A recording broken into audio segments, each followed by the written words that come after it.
으로 너희는 나음을 얻었나니 너희가 전에는 양과 같이 길을 잃었더니 이제는 너희 영혼의 목자와 감독 되신 이에게 돌아왔느니라. 아멘.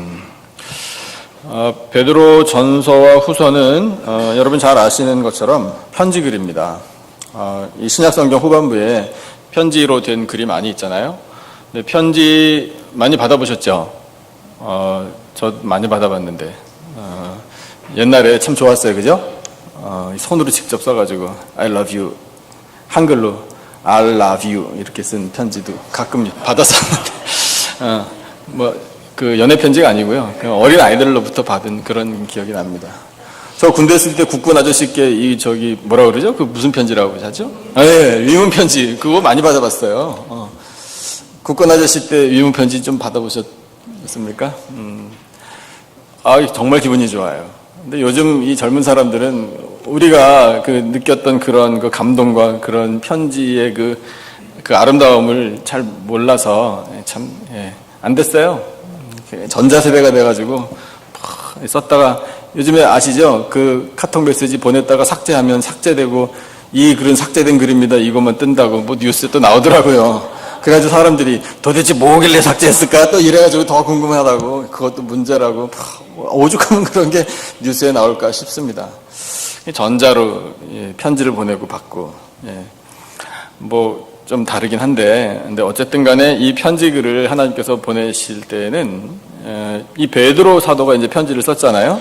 그리고 이제 받는 사람들이 이 1장 초반부에 나옵니다. 오늘날의 터키의 국경 안에 있는 터키 땅의 거의 서쪽 끝에 그 유럽과 이제 맞닿아 있는 그 땅에 있는 지역들의 성도들에게 보내신 편지입니다. 그래서 쓴 사람 받는 사람 다 우리가 알 수 있어요. 근데 여러분 우리는 그것을 베드로가 그때 거기에 살았던 성도들에게 보냈구나 그렇게만 보면 안 됩니다. 여러분 그 편지를 쓰게 하신 분이 누군지 아시죠? 하나님이셔요. 삼위일체 하나님께서 감동을 주셔서 편지를 쓰게 하신 겁니다. 그러면 편지를 받은 사람은 베드로가 썼지만 결국 누구로부터 편지를 받은 게 될까요? 하나님으로부터 편지를 받게 된 거예요. 근데 여러분 그것이 성경에 기록되어 있습니다. 그러면 이 성경이 오늘 누구 손에까지 오게 됐는가? 바로 우리들의 손까지 오게 된 거예요. 여러분 편지를 받고 계신 거예요. 하나님으로부터 온 편지를 받고 계신 겁니다. 영광되지 않습니까? 우리가 뭐라고? 인생이 뭐라고? 내가 얼마나 그렇게 하나님 사랑 많이 받을 만하다고? 내게 무슨 자격이 있다고? 근데 하나님이 나에게까지 편지를 주시나? 이렇게 생각하면은요, 여러분 이 편지글 하나하나가 다 하나님 마음의 표현이잖아요? 이 하나님의 연애 편지를 받았다라는 사실이 그렇게 감사할 수가 없는 거예요. 여러분 오늘 주신 말씀이 하나님께서 나에게 주시는 편지다 이렇게 생각하시고 감사하는 마음으로 받아 누리시기를 축복합니다. 이 베드로 전서와 후서 이 성경 이 편지의 이 내용을 두 단어로 한번 표현해 본다면 하나는 고난이고요. 또 하나는 소망이에요. 그러니까 고난받는 사람들에게 하나님께서 편지를 쓰셨다라는 것을 우리가 이해할 수 있습니다. 그렇다면 여러분 내용을 다루기 전에 그래? 그러면 하나님이 내가 지금 고난 당하는 것도 알고 계시겠구나 라는 것을 느낄 수 있어요.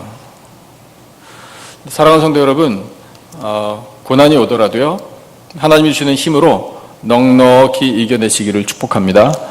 그래서 그 고난 가운데 있음을 하나님께서 아신다고 말씀을 하시고요, 그 고난을 이길 수 있는 그 은혜를 이 편지글로 쓰셨기 때문에 하나님 말씀 이 편지를 받으면 우리는 위로를 얻을 수 있고 새 힘을 얻을 수 있고 용기를 낼 수 있고 소망을 얻을 수 있다 이 말입니다. 그러니까 말씀이 우리에게 은혜가 되는 거예요. 오늘 우리가 읽은 본문을 통해서 그러면 특별히 이 말씀을 받는 사람들이 누군가를 한번 생각해 볼 수 있어요. 18절 시작이 이렇게 됩니다. 사환들아 이렇게 부르셔요. 사환들아 하셨기 때문에 누군가 대충 짐작은 되는데요. 말이 좋아서 사환이지 다 노예예요. 노예, slaves. 당시에 노예가 많았습니다. 이때의 편지를 받은 사람들도 로마 제국의 지배 아래에 있었던 사람들이거든요. 그 사람들 가운데 노예들이 편지를 받았고 노예들 가운데에도 예수님을 믿는 노예들이 편지를 받았어요. 이 역사적인 배경을 조금 살펴보니까 이렇습니다. 로마 제국이 지배를 할 때요, 노예들이 많이 생겼대요. 통계에 따르면 한 6천만 명 정도의 노예들이 있었답니다. 근데 그 노예들 대부분이 어떻게 생겼나? 전쟁을 치르잖아요. 로마에게 지지 않습니까? 그러면은 그 로마에게 진 나라 백성들이, 패배한 백성들이 노예가 되는 거예요. 그러니까 여러분 생각해 보십시오. 멀쩡히 정상적으로 살다가 사랑하는 이 내 나라, 내 민족과 함께 우리 아름다운 우리 고향 땅에서 평안히 살다가 로마의 지배 때문에 전쟁 치르고 전쟁에 패전해서 하루아침에 노예 신세로 전락해버리는 거예요. 노예로 태어난 사람들이 아닙니다. 그러니까 여러분, 사환이 되었다라는 이 사실 자체가 그들에게는 고난인 거예요. 언제나 여기서부터 해방이 되나? 기약이 없어요. 로마는 계속 강성해져 갑니다. 그러니까 하루하루가 참 괴로운 거예요. 눈물의 세월이에요. 게다가 여러분, 이 로마법에 따르면은요, 노예의 개념이 있더라고요. 노예가 세 가지가 있는데, 그 세 가지가 노예, 진짜 사람 노예, 그 다음에 또 하나가 짐승, 그 다음에 마지막이 도구예요. 근데 이 사람 노예에 대해서 뭐라고 로마법이 정의를 내리고 있느냐 하면, 생명이 있고 말을 할 줄 아는 도구. 이거예요. 짐승은요, 생명이 있고 말을 할 줄 모르는 도구. 그 다음에 도구, 진짜 도구들. 이거는 뭐냐면 생명도 없고 말도 할 줄 모르는 노예. 이게 로마법이었어요. 그러니까 여러분, 로마가 지배하는 이 당시에 사환으로, 노예로 살아간다? 도구 취급을 받은 거예요. 도구 취급. 무슨 인격적인 대우를 해줬겠습니까? 아니, 물론 이게 자비로운 이 주인들 가운데에는 노예를 존중한 사람들도 많이 있었답니다. 하지만 법은 아니에요. 그들도 로마법에 따라서 노예를 부리는 주인들이잖아요. 로마 시민들. 그러니까 이 사환들은요, 정말 눈물의 세월이에요. 그런 고난 가운데 있었던 사람들이에요. 그런데 그 고난을 당하는 이 사환들에게 하나님께서 주시는 말씀이 위로의 말씀이 되려면 뭐라고 말씀하셨어야 됐을까요? 사랑하는 나의 백성들아, 사환들아, 너희들 노예로 살아가는 이 고난을 내가 잘 안다. 얼마나 힘이 드느냐. 그러니 이 말씀을 듣고 힘을 내거라. 이렇게 말씀을 해주셔도 위로를 얻을까 말까 할 것 같은데, 하나님 말씀은 전혀 그거 아니에요. 완전히 딴소리하고 계셔요. 안 듣고 싶은 얘기를 하세요. 인간적으로 보면은요. 그게 18절이에요. 18절에 이렇게 말씀하십니다. 사람들아, 범사에 두려워하라고요. 그 다음에 주인들에게 순종하라. 선하고 관용하는 자들에게 순종하라. 그럴 뿐만 아니라 까다로운 주인들에게도 순종하라. 이렇게 말씀하셔요. 정말 저 같으면 그래요. 제가 만약에 사환이었다면 이런 편지는 받고 싶지 않아요. 이거 듣고 싶은 말이 아니에요. 그걸 누가 모르냐고요. 안 그래도 지금 이 노예가 되어서 주인에게 순종하지 않으면 죽는데 당연히 순종하지. 하나님의 말씀이 좀 이상한 것 같아요. 이상하면 안 되죠. 하나님 말씀이니까. 뒤로 가면 이상하지 않다라는 걸 우리가 깨닫게 되죠. 하나님께서 일단은 이렇게 말씀을 하셔요. 그러면서 계속 하시는 말씀이 뭐냐면 19절을 보니까 이렇게 말씀하시네요. 부당하게 고난을 받아도 그 다음 하나님을 생각함으로 슬픔을 참으면 이는 아름다우나. 이렇게 말씀하시네요. 그러면 이제 서광이 비치기 시작해요. 내 주인이 뭐 선하든 아니면 까다롭든 간에 어쨌든 주인에게 순종을 하라고 하시니까 하겠는데, 그렇게 하다가 고난을 만나도 하나님이 하신 말씀처럼 하나님을 생각해야 되겠구나. 하나님, 저 기억하시죠? 저도 하나님 기억해요. 여러분, 우리 그렇게 사십시다. 여러분, 우리도 고난을 당해요. 말 못할 큰 고난도 있을 수 있고요. 그냥 내가 어떻게 조금만 참으면 이길 수 있는 고난도 있을 수 있어요. 고난의 모습은 다양해요. 그것이 어떤 것이든 간에 우리에게 고난은 찾아올 수 있습니다. 그런데 여러분, 그런 고난 가운데 우리가 그것을 잘 이겨내려면 누구를 생각해야 한다? 하나님을 생각해야 돼. 그 하나님을 생각하면 하나님께서 우리에게 슬픔을 참을 수 있는 그런 인내의 능력을 주십니다. 그리고 하나님께서 이렇게 말씀하셔요. 그것이 아름답다. 근데 여러분, 아름답다라는 게 참 보기 좋다 이런 뜻이라기보다는요, 이 단어의 뜻은요, 은혜라는 뜻이에요. 은혜하고 똑같아요, 언어가요. 그럼 무슨 뜻일까요? 자, 부당한 대우를 받고 주인이 까다롭고 이 참 순종하고 싶지 않은 그런 주인을 만나서 하루하루 살아가는 것이 괴롭지만 그럼에도 불구하고 하나님 생각하고 슬픔을 잘 참으면 그것을 보신 하나님께서 참 아름답다라고 칭찬해 주시며 은혜를 부어주신다라는 뜻이에요. 여러분, 이것이 하나님의 약속의 말씀입니다. 어려움 가운데 고난 가운데 처한 사람들에게 주는 위로와 소망의 말씀이에요. 하나님의 은혜. 여러분, 우리도 고백하잖아요. 자주 말씀드립니다. 저는 그 찬송이 너무나 감동이에요. 지금까지 지내온 것 주의 크신 은혜라. 하나님의 은혜밖에 없어요. 근데 은혜를 주신다고 약속하고 계십니다. 똑같은 차원의 말씀을 20절에도 하시는데요. 20절 같이 한번 우리 읽어보겠습니다. 20절 우리 다 같이 한 목소리로 시작. 죄가 있어 매를 맞고 참으면 무슨 칭찬이 있으리요. 그러나 선을 행함으로 고난을 받고 참으면 이는 하나님 앞에 아름다우니라. 아멘. 여기 한 가지 더 해서 말씀하시기를 선을 행함으로 이렇게 말씀하고 계셔요. 선을 행하는 것이라고. 그러면 선은 뭔가? 하나님께서 선하게 여기시는, 하나님께서 좋게 옳게 여기시는 일이 선이에요. 그러면 그 하나님이 옳게 여기시는 일, 그것을 어떻게 할 것인가? 이제 이것이 우리의 과제가 되겠죠. 이 사람들 외에 구약 성경에 보면은요, 고난에 처했는데 그래서 윗사람이 있었고 그 윗사람에게 순종을 해야 하는데 순종하는 것 자체가 마땅치 않고 객관적으로 보더라도 순종할 필요가 없을 것 같다라고 느낌을 주는 그런 사례들이 구약 성경에 나옵니다. 시대를 좀 많이 거슬러 올라가서요. 사사시대가 끝날 무렵 왕정시대가 시작되기 전에 과도기가 있었죠. 그 과도기에 있었던 엘리 제사장을 한번 생각해 보시죠. 엘리 제사장은 한마디로 온전하지 못했던 제사장이라고 할 수 있어요. 야, 제사장이 이것밖에 안 되나? 참 우리가 봐도 답답해요. 열심히 아들을 달라고 기도하는 한나를 보고 엘리 제사장이 뭐라고 했는지 기억하시죠? 아유, 또 술 먹고 왔냐? 이랬어요. 이번엔 무슨 술을 먹고 왔느냐? 그 술 좀 끊어라! 이렇게 얘기했다고요. 저 왜 그렇게 얘기했는지 이해가 돼요. 전혀 아니잖아요. 한나는 지금 간절한 마음으로 울면서 기도하는데 제사장은 또 가고 한다는 소리가 술 좀 끊으라고? 그거는 자기가 술을 많이 마셨기 때문에 그러는 거예요. 그러니까 얼마나 답답하냐고요. 제사장이? 와, 그 아들들이 어땠나요? 악행을 저질렀어요. 성전에서요.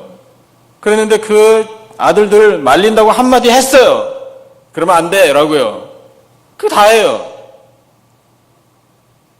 정말 심각한 죄를 지은 이 아들들을 다스리지도 못했습니다. 전쟁 블레셋하고 계속했잖아요. 전쟁터에 법궤를 가지고 나갔어요. 두 아들들도 이 전쟁에 참여했습니다. 전쟁이 어떻게 돌아가나 소식을 기다리는데 의자에 앉아가지고 몸이 뚱뚱해가지고 제대로 걷지도 못해서 나이는 많고 거기 앉아가지고 의자에 앉아서 기다리는데 소식을 들었어요. 패전 소식, 법궤 뺏겼다, 두 아들 죽었다. 그래서 어떻게 됐나요? 넘어졌어요. 넘어졌는데 목이 부러져가지고 죽었대요.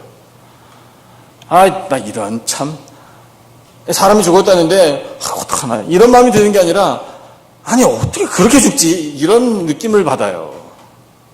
그러니까 온전하지 못한 사람은 참 마지막 가는 모습도 다른 사람들에게 걱정을 끼쳐요.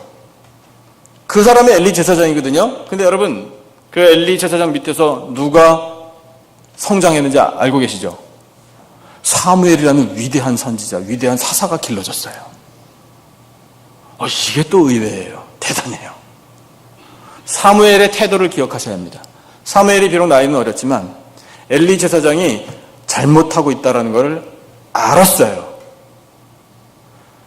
그리고 사무엘은 잠자다가 하나님 음성 들었잖아요. 엘리 제사장 멸망할 거다.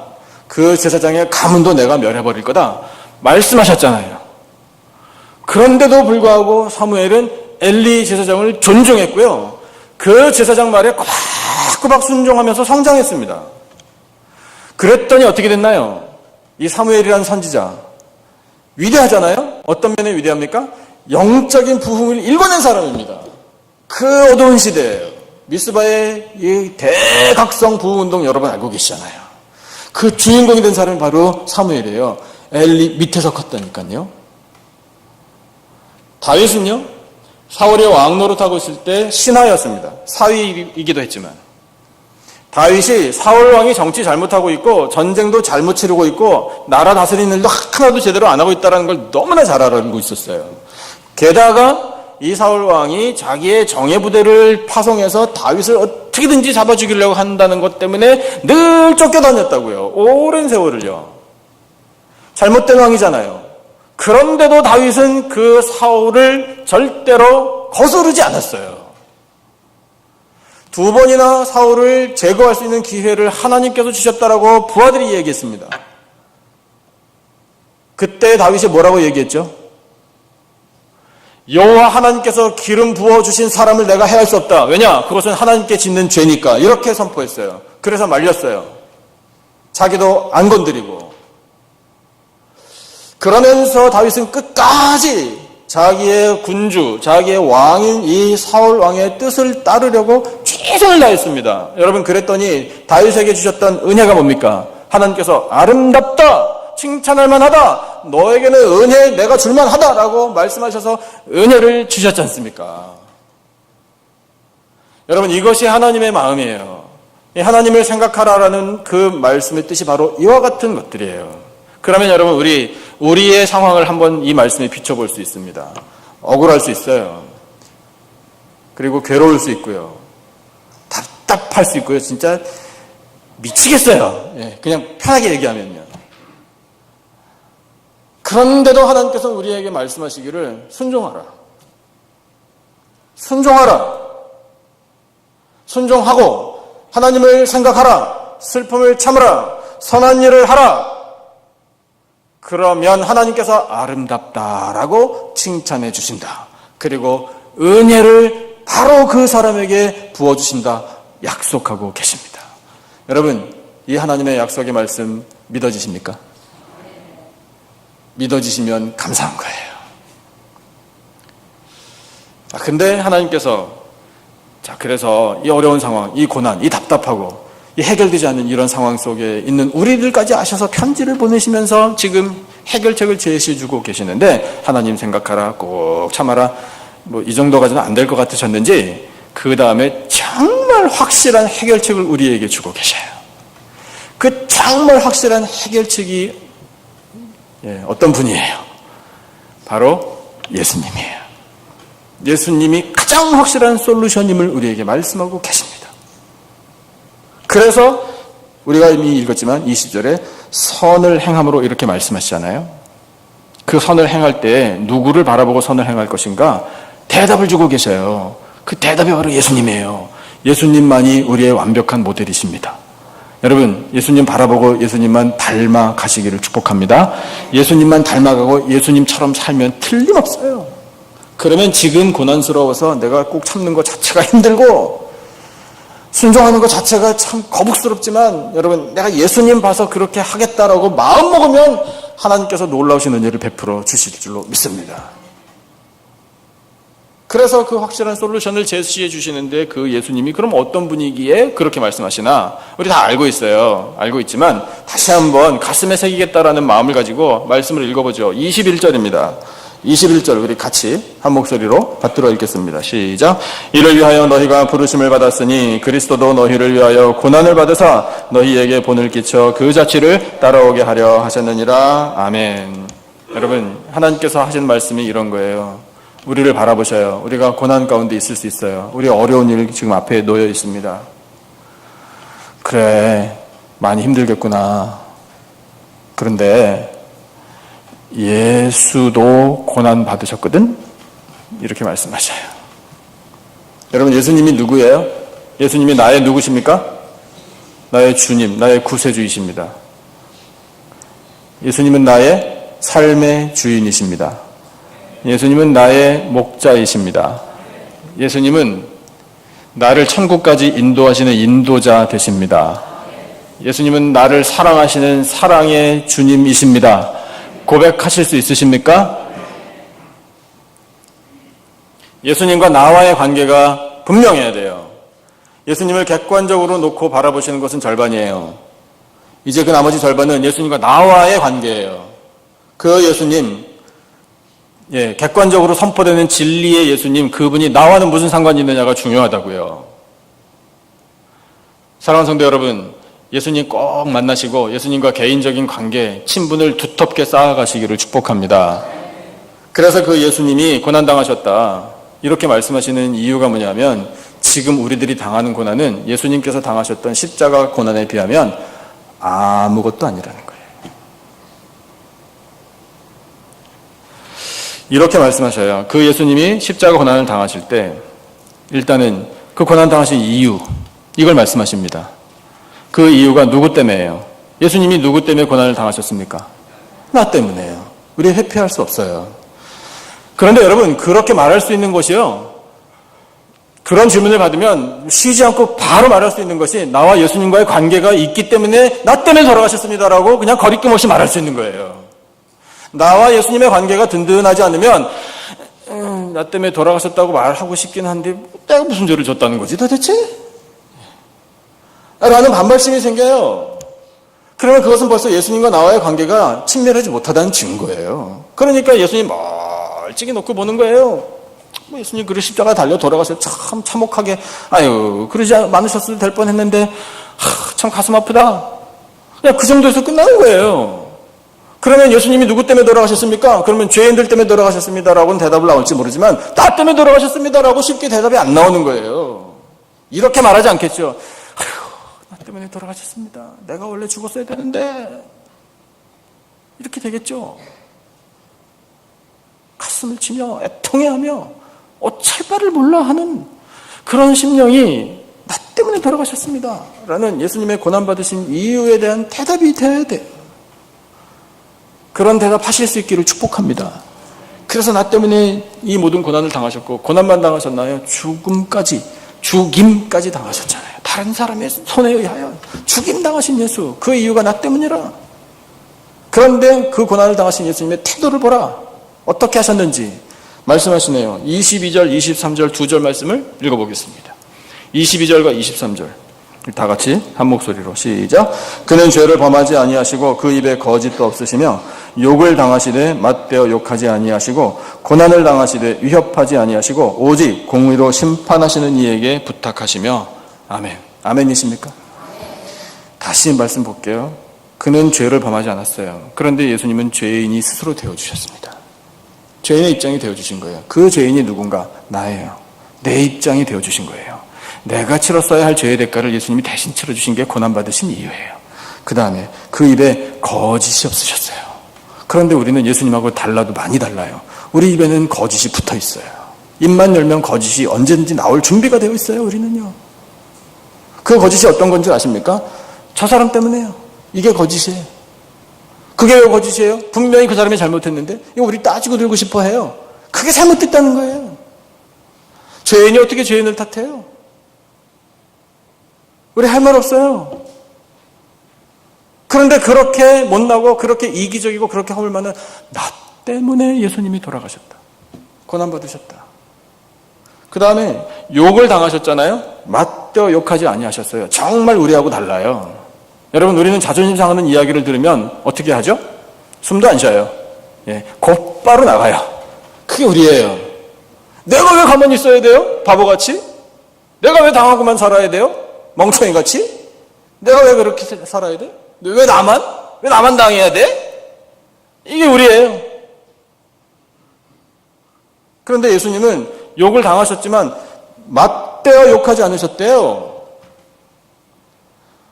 근데 맞대어 욕하는 나 때문에 고난당하셨답니다. 계속 생각하게 하시는 거예요. 또 고난을 당하시되 위협하지 아니하셨어요.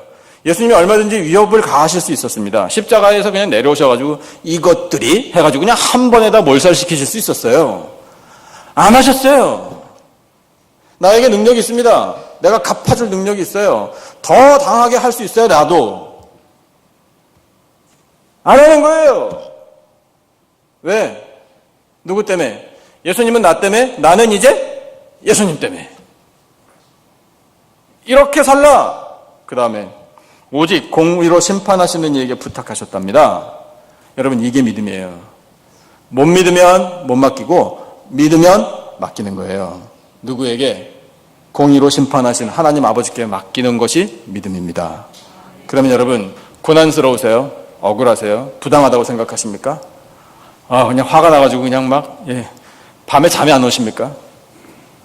그때 믿음이 필요한 거예요. 믿으면 어떻게 한다?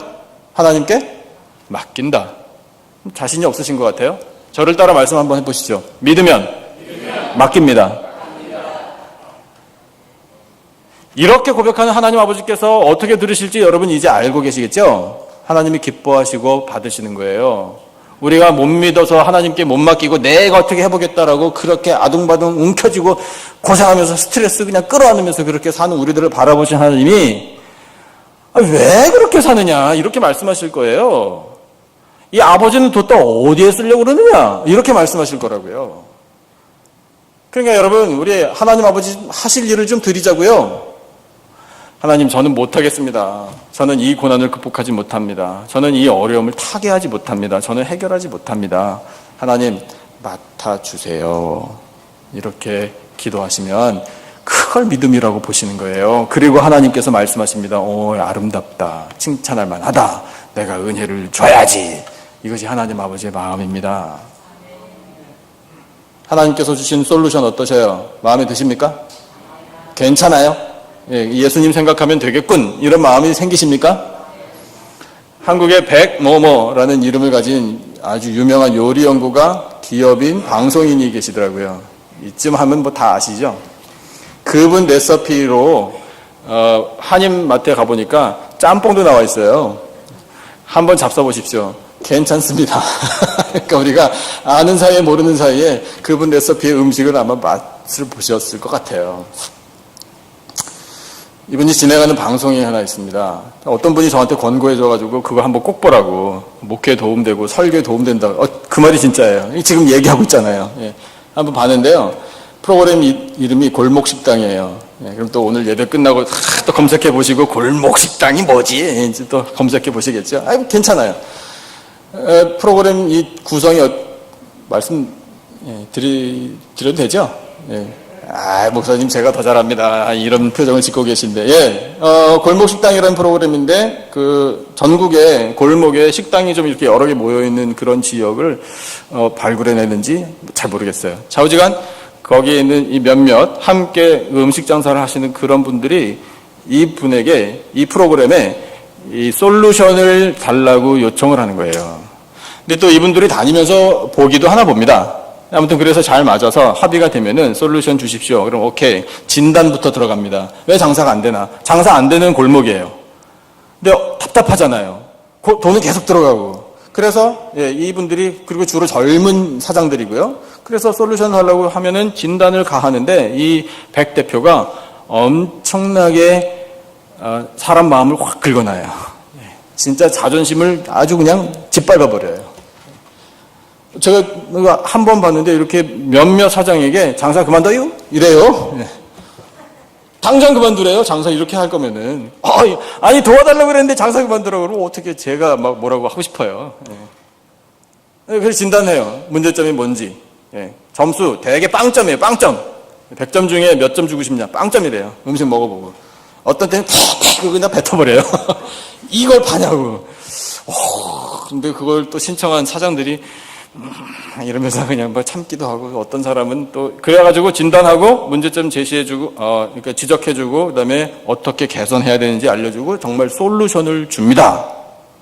주는데 거부하는 사람들도 있고 또 받아들이는 사람도 있어요.